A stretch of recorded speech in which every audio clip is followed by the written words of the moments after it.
welcome back to my YouTube channel. It is actually the end of August right now, like the very last day of August, but I'm just recording my July book recap. So I do apologise if I don't remember anything about these books, which is highly likely. However, it will test my star rating, because clearly if I don't remember the books that well or what's going on, then my star rating might be questionable. We'll see about that. So first things first, we get into the bookshelves. So I colour in a book for every book that I read that month, to try and hit my book reading goal for the end of the year. My book goal for the end of the year, I think, is 45. I should probably check that. Yeah, so I put myself in for reading 45 books before the end of the year. At the moment, I'm on more than that. No, I'm not. I'm not on more than that. I'm on track to read more than that. I'm basing this on the fact that we're now at the end of August. So I kind of know that I'm going to hit my reading goal because I've read throughout August as well. But I'm not going to spoil too much what I read during this month because that is for next month. So here you can see me colouring in my bookshelves pages. I did 7 in total this month, which was a little bit slower than the last month, but not the worst I've ever done. July was really busy for me, as is August. So I was expecting to be a little bit slower. Then we move on to my Kindle page, where I just list all the books that I've read this month. So I have read Half a Soul by Olivia Atwater. I have read The Paradise Problem by Christina Lauren. I've read Filthy Rich Vampire by Geneva Lee. The Love Wager by Lynn Painter. Yeah, Lynn Painter, the one that did the other book that I really liked. I've read the first in the Mile High series by Tim. Liz Tom Ford. I've read The Agency for Scandal by Laura Wood. And then last but not least, although I kind of wish I had not, maybe it is least, I don't know, you'll see. I Hope This Doesn't Find You by Anne Liang. Lang. I'm not really sure how to pronounce it, really sorry. But yeah, so those are the 7 books that I've read this month, and that's what this whole video will be based on. Once I finish my Kindle page and listen to all the books, I move on to my monthly stat tracker. So these pages looking a little bit like Bear to me, and if you guys have any ideas on how I can spruce them up and add a little bit more detail, that would be grand. I do think I might go back and put in the books of the month on each page. I think that might be good, and that'll fill out the one corner that I always seem to miss. Anyway, so as I said, July I read 7 books, which totaled 2,878 pages and averaged 404, which wasn't too bad. They were kind of scattered throughout the month, which you can see in the calendar in the corner. It was a slower month for sure, but yeah, definitely need to pick it up a little bit. Then we move on to my Book of the Month award. There was no competition this month, so I don't need to go up against another book to kind of like pick one. Obviously, so far we have The Fourth Wing and As Long as the Lemon Tree Grows as the contenders for the first half of the year to go through to the final. And then we also have, for July, The Agency for Scandal, which I did really enjoy that book, and I won't spoil too much because you'll get my review later on. However, there wasn't many good contenders this month, to be honest. I wasn't wowed by many of these books, so yeah. But that's not to depreciate the one that's won, because it was still a really good book. Audiobooks. I did no audiobooks this month. I am hoping to pick up some more audiobooks later on in the year, but I don't imagine I'm going to do that many more. I'll probably end up maybe listening to 1 or 2 more maximum. But we'll see how that goes. And it hit no bingo card squares this month. None. So I need to get on track with that. But hopefully with autumn very soon coming about. I should be able to do a seasonal book. I do think it'll be absolutely fine to try and get the rest of these finished. But we'll see how it goes. I have to admit, moving on to the DNF, that I forgot to include a DNF on my last recap. So I did not finish, and I'm probably going to get a little bit of hate for this because I know it has so many people that love it. Emily Wilde's Encyclopedia of Fairies. I couldn't read it. I just felt like it was too. I don't want to like make myself sound like I couldn't read it. I could, but it just felt like I was tripping over my own words, and I was really. It was too complicated. The way it was written was too complicated. It was just there was too many like fancy words thrown in there. To me it was trying too hard to be a nicely written book. That I just really struggled to read it, and I really struggled to focus on the storyline. So I didn't actually finish that one. Then my next DNF, because there is a few, is A Touch of Darkness by Scarlett St. Clair. This was one of our book club picks, as you'll see shortly. I was trying to rush to finish this before book club, and I didn't think I was going to do it, and I actually really wasn't vibing with the book at all. Like, I didn't really like how it was going, didn't really particularly like the characters that much, and I just wasn't. It might have been that I just wasn't in the mood for that kind of book right at that moment. And maybe I can try again later at another time. We'll see. Then the last two DNFs were both books that were on my TBR for July. I'm sorry.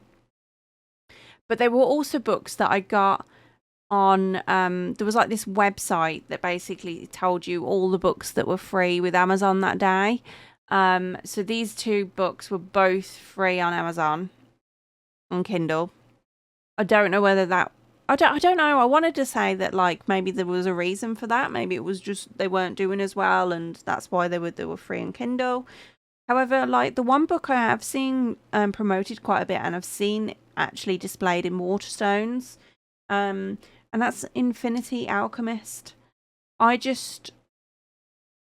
Again, it might be that I just wasn't in the mood for that kind of fantasy book at the time, because I was really, I think I was in Cornwall at the time, and I was kind of wanting something cheesy, and I did move on to Christina Lauren's The Paradise Problem after, and I flew through that, and I think maybe I just wasn't in the mood for that style of book at the moment. But I've also like I'm not massively drawn to like try again. Maybe I will one day, but I won't be at the moment. And then the last DNF was Smiley by Anna Lynn Hamar. I realised very quickly after I did my TBR that Smiley is like a novella or kind of like a side story to another series. And I don't know whether that was the reason I just didn't understand what was going on that much, and I just couldn't grasp it. And I was a little bit worried about spoiling something if I wanted to go back to like the other series later on. So I did just not finish that one, which was meant to be the shortest book of the July read. So I really probably could have pulled through, but you know, I didn't. So it is what it is. Book club. We had two more book club picks for July. The other two were obviously I did in the previous month, which was Powerless and The Horseman. This month it was A Touch of Darkness, which I did DNF, and Filthy Rich Vampires. So we had a very much bit of a vibe going on this month for the book club picks. But yeah. Moving on to the book reviews. Half a Soul by Olivia Atwater.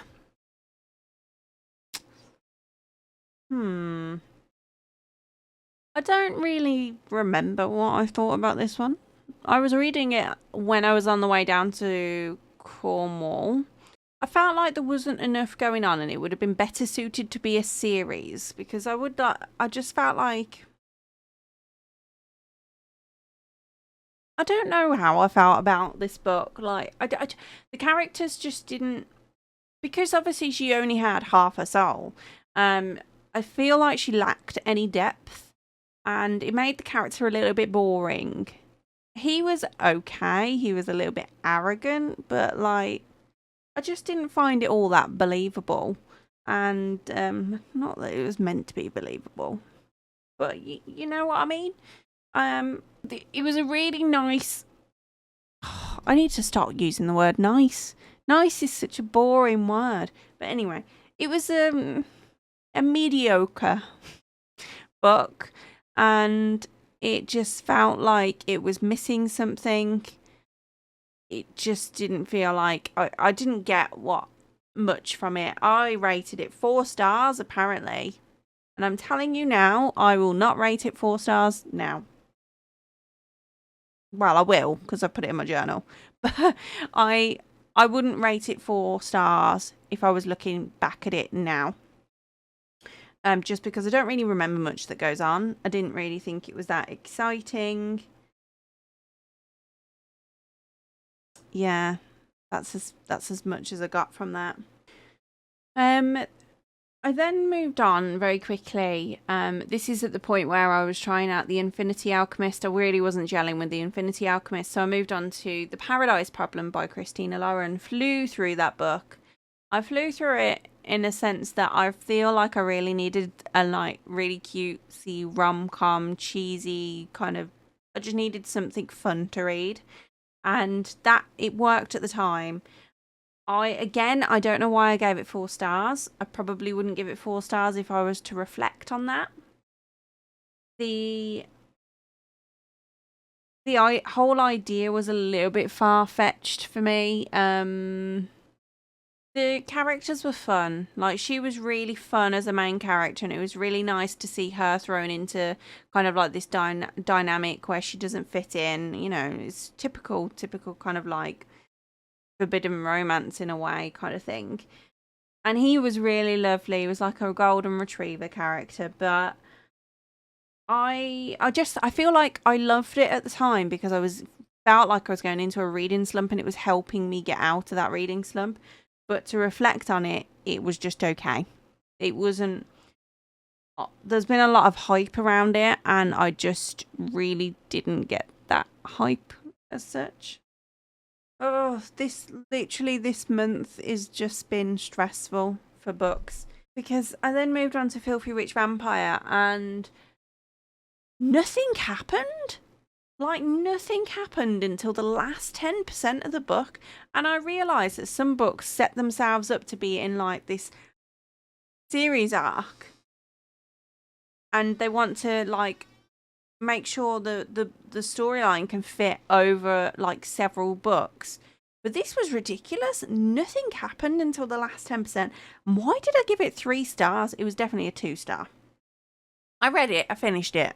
Probably shouldn't have bothered finishing it, but you know, it was for book club, so I kind of felt like I needed to give it a good try.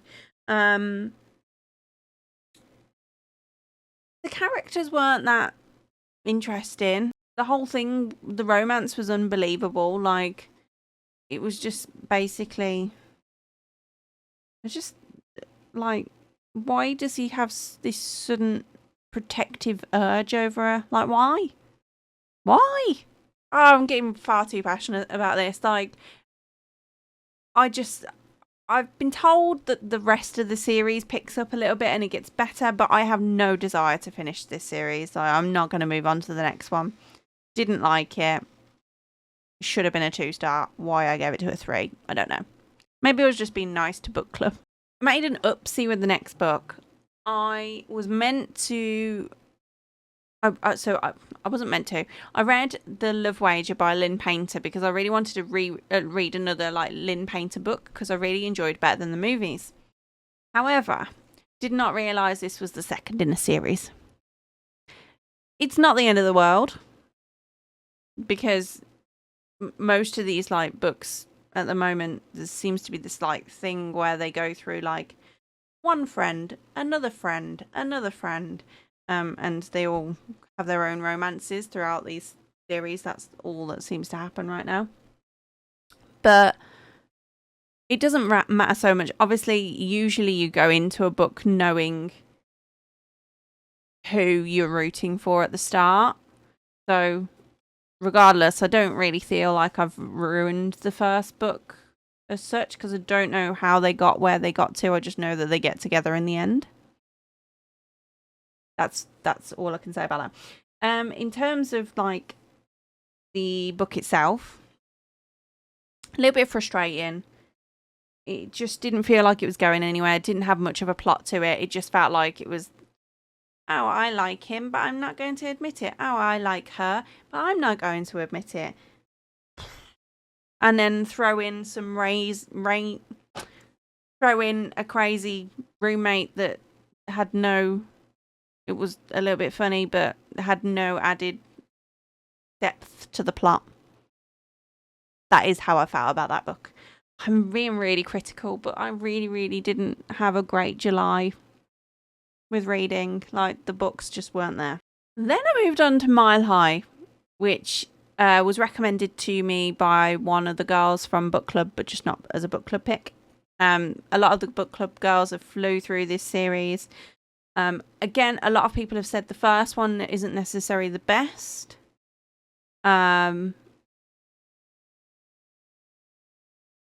found him awfully arrogant, the male main character, and he annoyed me for a good third of the book. She was a nice again. She was a interesting character. Like, it was nice to see nice to see you nice. The book was too long for what it needed to be. Like, it was way too long. It didn't need to be as long as it was. Does it stand out against all other typical hockey romance books? No.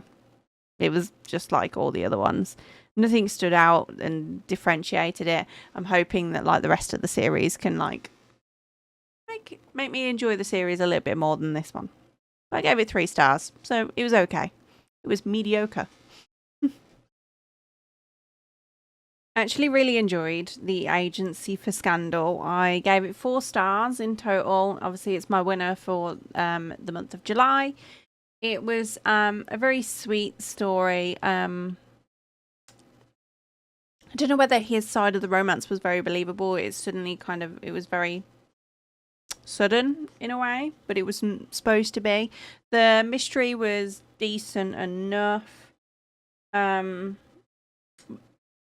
I suppose a little bit predictable. Yeah, it was okay. The mystery itself was okay. The romance was really sweet and cute.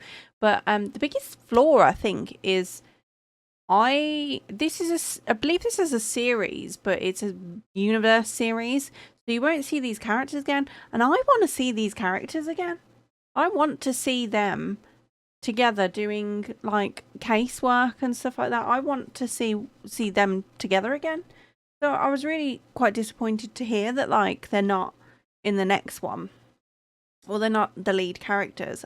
I mean, correct me if I'm wrong. If I'm wrong, I'll be pleasantly surprised. But yeah, I was really disappointed with that. But book as a whole, pretty decent. Really enjoyed it. A really nice kind of Regency style book. Mystery romance. It's probably one of my favourite genres, where it's like historical fiction mystery with a subplot of romance. Probably my favourite. Last book was I Hope This Don't Find You. I expected this to be like To All the Boys I'd Loved Before, and I suppose in a way it was, but oh my gosh, these characters were so toxic. The relationship between them, not believable at all. He is horrible to her. She isn't great to him.